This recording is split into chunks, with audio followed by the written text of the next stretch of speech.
that time again. It's nearly school time and we are getting some review done to get ready for school. It's that time when the kids are like going through that, well, I don't remember anything from last year.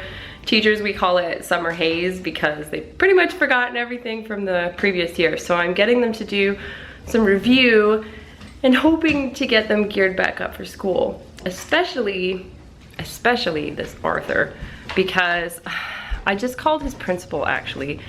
Arthur is in a little bit of a different situation. Basically, when the kids start school, they either start as a 3-year-old that turns 4 before Christmas, or as a 4-year-old because their birthday was after Christmas, and so they go the following year. So kids that have a birthday after Christmas, they actually have quite the advantage here because they have a whole nother year practically, or 6 months in some cases. Well, 6 to 9 months basically of extra time, extra development before they start school. For us, it didn't matter at first because we were homeschooling. So for Arthur, I started him when he was technically supposed to start, but he's a November baby. So he started technically at 3 and then turned 4. And so I gave him that time, but it was homeschooling. So it was like, okay, it's kind of relaxed and there's not as much pressure. And if he needed an extra year of kindergarten, then I was gonna give him that extra year. When we put them in school, he ended up being put into grade 1. Even though his cousin, who is 3 months younger than him, was going into senior kindergarten. And for me, especially with his development, I would have put him into senior kindergarten, but the rules are the rules and that's it. There is no fighting them. And even though I could have gone to board office and like put my foot down, made a big long stink and lost in the end, who knows how that would have resulted. So in the end, the result is Arthur's being held to the next year's standards. It's so frustrating as a parent to watch your kids struggle in school. And then to see them struggling because of a system, because of a problem with how they have things set up, that's even more frustrating. So I've called the principal to see what we can do, whether, I don't know. I mean, I would prefer to see him repeat grade 1. He really struggled last year with grade 1 because of course he was supposed to be in senior kindergarten. That's where he would be if his birthday was 3 months later. Totally not fair. He doesn't want to repeat grade 1. In his mind, he's in grade 2. So mentally, that's an issue. They don't repeat children anymore. They just send them through, even if, so you get like kids who are in grade 8 who are reading at a grade 2 level because they just keep sending them forward. I don't think that helps. But I guess they want to keep kids with their grade for social reasons, right? In the end, I think what's probably going to work best for Arthur is, again, with me supporting him and tutoring him, you know, after school, although you can only do so many hours with a kid after school when they've been in school all day. So I can't really fix all the problems myself, but I'm still gonna give him that extra support. And then I'm gonna see if I can get him into like a split grade 1 and 2 class. And that way, though he's a grade 2, the teacher can kind of pair him with some of the grade 1s and do some review work, some backup work, that sort of thing, so that he's still kind of getting some grade 1 with the grade 2. What would you do if your kids were dealing with this kind of situation? Like, I don't know. I could fight, but then Arthur doesn't want me to fight to repeat grade 1. He doesn't want to repeat grade 1. So it's frustrating. But in the end, we're just gonna keep going and I'll keep pushing him, supporting him, you know, all of that. So hopefully it works out in the end. But several days later, Chip and Dale looked out of the window and saw Huey, Louie, and Dewey coming towards the shed carrying their tools. And they keep taking it apart to build stuff. But Chip and Dale live there. They're destroying their home. Chip and Dale are freeloaders anyway. It's not really their home. It's Donald's shed. They can get the heck out. I'm not reading again, you little booger. I want to have lunch. So this is the book that I was reading to Robert. Chip and Dale's New Home. You all read this? I've already read it, Mr. In the Way of the Camera. I've already read it. You will read it. I don't want to read it. You will read it. I don't want to read it again. It's not a very good salesman. I can't read things that are underneath the cabinet. Oh, it's not. Hey, Daddy, we don't throw books. We don't throw books. No, he said we don't throw books.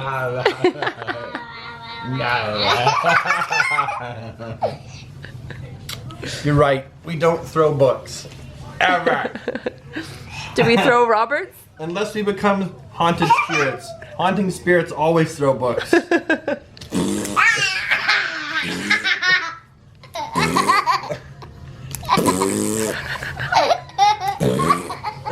That's what you get for being so cute. In your red and white stripes. Yes. Oh, your phone's ringing. Okay, so dude spilled his entire bowl of milky cereal. Stop licking the table, man. Like, don't cry over spilled milk, just lick it up. Just lick it off the table. No, dude, stop it. Okay, we're gonna clean this up now. He wrecked his entire outfit for the day.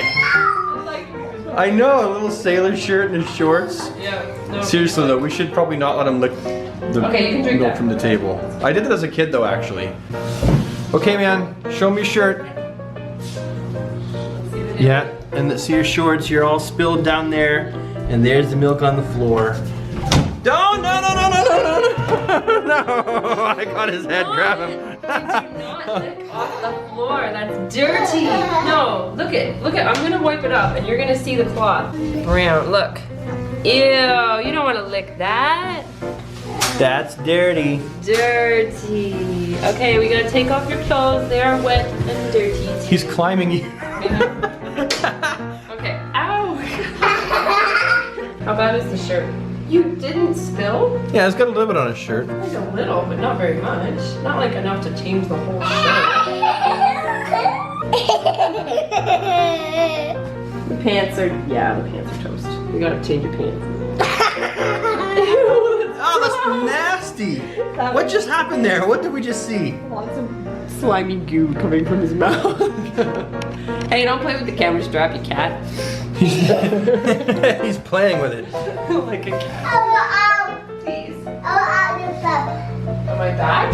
Yeah. No, I'm not wearing a backpack. Okay, let's go change your shorts. Oh, I just remembered your shorts are wet. And he won't let you put him down either. Oh, man. That's wet. Did you hurt your head? Yeah. You pulled a plate right down on your forehead, poor boy. Look at that. Yep, that's That pretty is horrible. a goose bump right there. Poor guy. Did it hurt? That is boom. Yeah. We didn't want to actually vlog it when it happened because... Well, there was broken glass all over the floor that I had to pick up pretty fast. Exactly. Not only was there broken glass on the floor, but he was crying, and it's like, there are times when you're just like, oh, I've got to reach and grab the camera and go and film the kid with the plate on the head and broken crying. So we didn't film that, but we did want to show you that, you know, this happened to the poor guy. Poor guy. I know. He's like, I was crying and I was mad. Yeah, we did want to show you. That's part of what it is to actually show our life. Like, you know, he got hurt, no blood, no guts. So this is well in line with YouTube's new stupid censorship Oh, policy. don't even get you started. That's for another video, but they, be warned, they have changed their monetization policies, which really, Muffled everybody. yeah, which really does amount to censorship, right? That's for another video.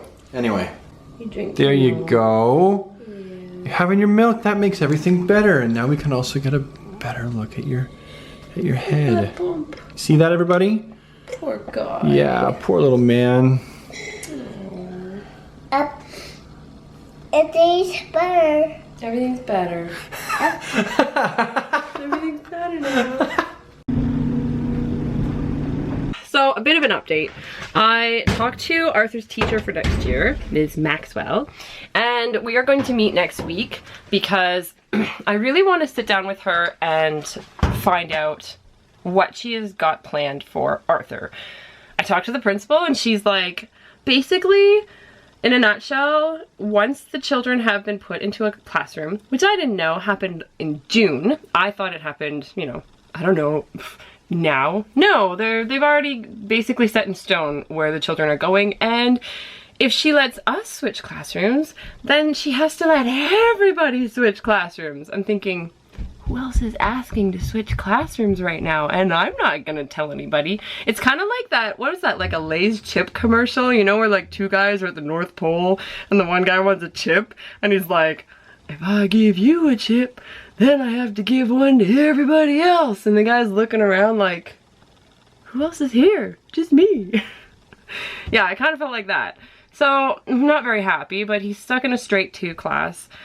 And I'm gonna sit down with his teacher and we're gonna talk about strategies. How are you going to help my son? And And by the way, I'm a teacher, so you need to talk straight to me and not like I'm a parent who has no idea what you're talking about.